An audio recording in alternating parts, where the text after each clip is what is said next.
Welcome student, स्वागत है आपका मेरे चैनल पर। आज हम गुजरात बोर्ड क्लास 11 इंग्लिश, उसकी यहाँ पे बुक है हॉर्नबिल, उसका lesson number 3 discovery to the saga continues.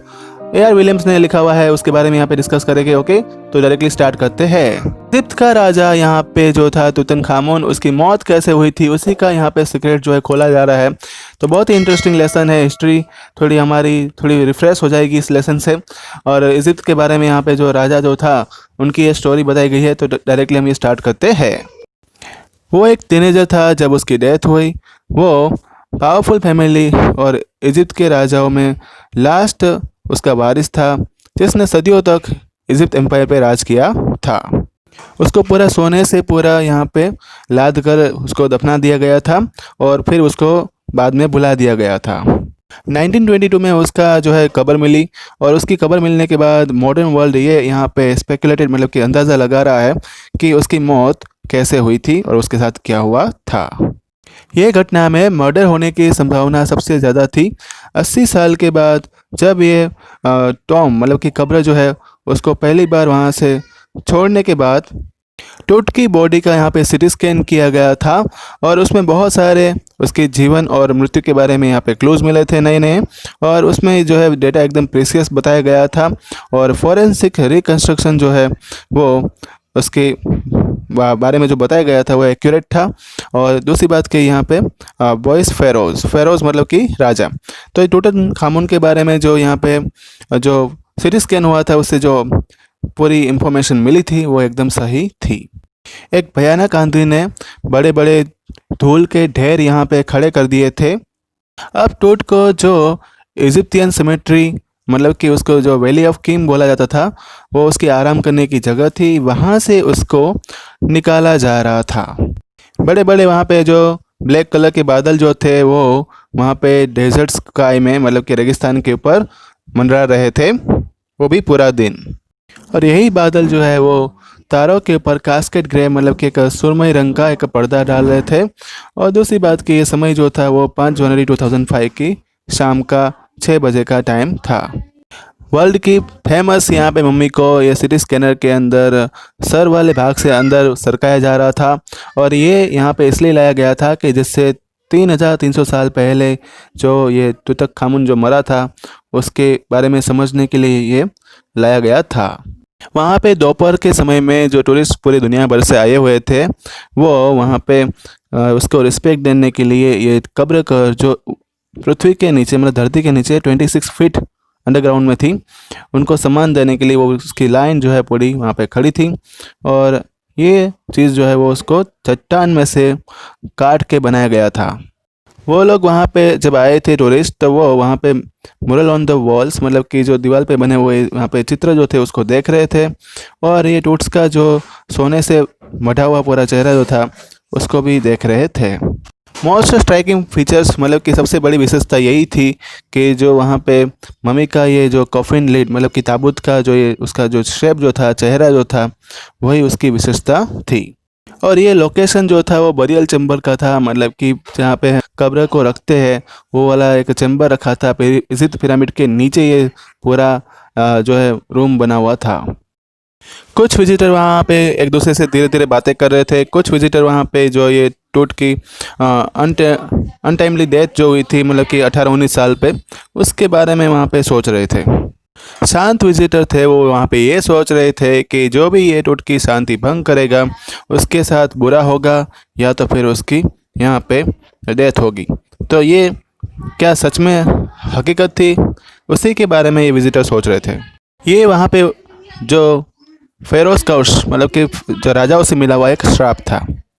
उसके बाद जहाई हवास वो सुप्रीम काउंसिल ऑफ एंटीक्विस्ट का सेक्रेटरी जनरल था इजिप्ट का। उसने बताया कि मम्मी जो है अभी बहुत ही ख़राब कंडीशन में है, जो कि वो जो कार्टर ने वहाँ पे 1920 में किया था उसी की वजह से। ये कौन था ये कार्टर?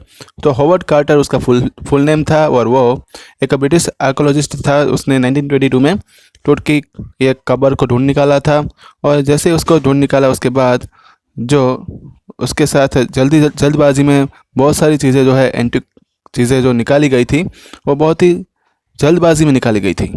ये जो यहाँ पे मकबरा टूट का मिला था वो उसकी बहुत सालों की जो मेहनत जो थी उसमें उसको सक्सेस नहीं मिली थी, उसके बाद ये मिला था। और ये जो यहाँ पे खोज हुई थी वो कंप्लीट खोज थी, मतलब सब कुछ मोस्टली मिल गया था। और ये अब तक का सबसे रिचेस्ट रॉयल कलेक्शन माना जाता है। खोजने के समय वहाँ पे गोल्ड की जो बनी हुई चीज़ जो थी उसने ये सनसनी फैला दी कि एटर्नल ब्रिलियंस, जिसका मतलब होता है पुनर्जीवित होने के यहाँ पे चांसेस, जो यहाँ पे उसकी डिस्कवरी हुई थी। और वो बहुत ज़्यादा मोस्ट अटेंशन करने वाली बात थी, मतलब कि सभी लोग यहाँ पे आते थे वो इसमें यही बात ढूंढते थे कि ये कैसे पुनर्जीवित हो सकता है। और इसमें ये भी बात देखने को मिली कि टूट को जब दफनाया गया था तो उसमें डेली यूज़ करने वाली चीज़ भी उसके साथ दफनाई गई थी, जैसे कि board games, bronze, razors, undergarments, linen के, case of food and wine, ये सभी भी साथ में दफनाए गए थे। आफ्टर मंथ्स, मतलब बहुत महीनों के बाद, ये राजाओं के द्वारा जो फॉरेन ट्रेजर, जो एक खजाना रखा गया था, उसकी केयरफुली रिकॉर्डिंग करने के बाद कार्टन ने वहाँ पे 3 मलबे की वहाँ पे इन्वेस्टिगेशन करना, मतलब छानबीन करना शुरू कर दिया। जब पहला यहाँ पे कॉफिन मतलब कि मलबा खोला गया तब उसमें से बहुत सारी चीज़ें मिली, जैसे कि garlands of willows, olive leaves, wild celery, lotus petal, cornflowers.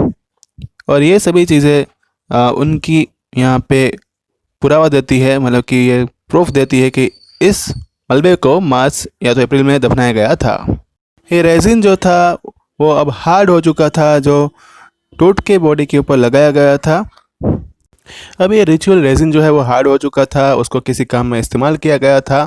और टूट की बॉडी को जो है वो गोल्ड से पूरा जो कफिन के साथ है वो चिपकाया गया था।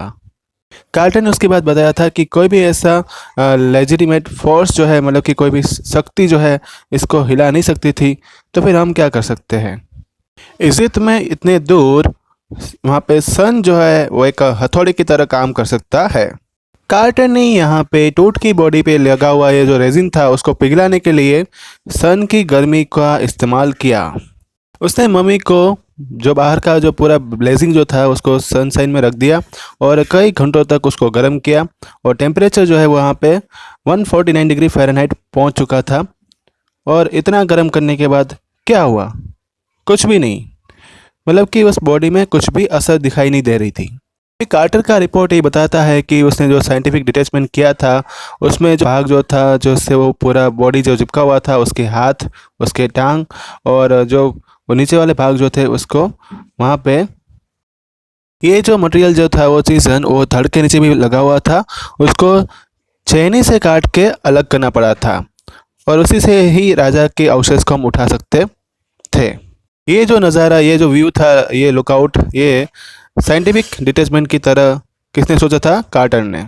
अपने डिफेंस में कार्टर ये बताता है कि अगर वो उस टाइम पे मम्मी को इस तरह से काट नहीं देता मलबे से, मतलब कि वो जो चिपका हुआ था, तो अगर वो ये काम नहीं करता तो चोर जो थे वहाँ पे वो सर्टेनली वहाँ पे गार्ड को उल्लू बना के इसको किसी भी तरह से वहाँ से वो गोल्ड जो है वो चुरा ले जाते। टूट के ज़माने में जो राजा होते थे वो बहुत ज़्यादा रॉयल एंड रिच होते थे और वो फेबुलसली वेल्थी भी होते थे। वो ऐसा सोचते थे कि वो अपने साथ दूसरी दुनिया में भी ये सभी चीज़ें, जो सोना है, ये सब कुछ साथ में लेके जाएंगे। तो ये एक महान ग्रेट जर्नी जो थी उसमें ये टूट को जो चीज़ें यहाँ पे मिली थी वो उनकी मतलब कि जर्नी के दौरान दी गई थी, उसकी पूरी लिस्ट यहाँ पे दी है, वो हम यहाँ पे रीडिंग करते हैं। तो उसमें था precious collar, inlet necklace, bracelet, rings, amulets, ceremonial एरपन, sandals, sheath for his finger, toes and now iconic inner coffin and mask. ये सभी चीज़ें जो थी वो प्योर गोल्ड से बनी हुई थी। ये सभी चीज़ें जो उसको राजघराने से मिली हुई थी, उनको यहाँ से मम्मी को अलग करने के लिए, टूटन का जो डेड बॉडी था उसको अलग करने के लिए सभी जितने भी वहाँ पे मेजर जॉइंट्स जो थे उसको काटना पड़ा। उसकी मम्मी का पूरा हेड भी जो है उसको भी पहला धड़ से जो है अलग कर दिया गया था। एक बार उन्होंने इसके पार्ट को अलग कर दिया, फिर से उनको लकड़ी के एक बॉक्स में रख के फिर से जोड़ा, बाद में फिर से उसको जोड़ा गया और फिर से उसको एक वुडन बॉक्स में रेत के ऊपर रख दिया। और ये जो डैमेज जो हुआ था उसको ढकने के लिए पैडिंग का इस्तेमाल किया गया। और अभी भी टूट जो है वह वहाँ पर सो रहा है जहाँ पे उसको अभी रिसेंट में रखा हुआ है। उसके बाद बीच में जो डिकेट्स आए आर्कोलॉजिकल सर्वे में, उसमें बहुत ज़्यादा बदलाव आ चुका था। बदलाव ये आया था कि जब कोई भी खोज होती थी तब उसमें मिस्ट्री ऑफ डेथ, जो ये मृत्यु का जो रहस्य जो था उसके ऊपर ज़्यादा ध्यान दिया जाता था, और ट्रेजर खजाने के ऊपर जो है वो सब लोग वहाँ पे कम फोकसिंग करते थे। इसमें सोफिस्टिकेटेड टूल जो अभी मेडिकल टेक्नोलॉजी में इस्तेमाल हो रहे हैं, इनका ज़्यादा इस्तेमाल किया जाता था 1968 में, जिसमें कार्टर ने जो डिस्कवरी की थी उसके 40 साल के बाद भी एक एनाटॉमी प्रोफेसर ने इस मम्मी का एक्सरे किया, तो उसके सामने चौंकाने वाला एक रहस्य सामने आया। उसने देखा कि जो रेजिन से जो उसकी चेस्ट को जो चिपकाया गया था, वो ब्रेस्ट बोन एंड जो रिब्स के बोन जो पीछे रहते हैं वो सब उसमें मिसिंग थे। तो स्टूडेंट, ये था पार्ट 1। पार्ट 2 जो है जल्दी आपके सामने आएगा, व्हाट्सएप पर आपको नोटिफाई किया जाएगा। अगर आपको कोई डाउट है तो मुझे कमेंट बॉक्स में लिखकर बता सकते हैं। एजुकेशन के रिलेटेड वीडियो देखने के लिए मेरे चैनल को सब्सक्राइब करना मत भूलना। Thank you all.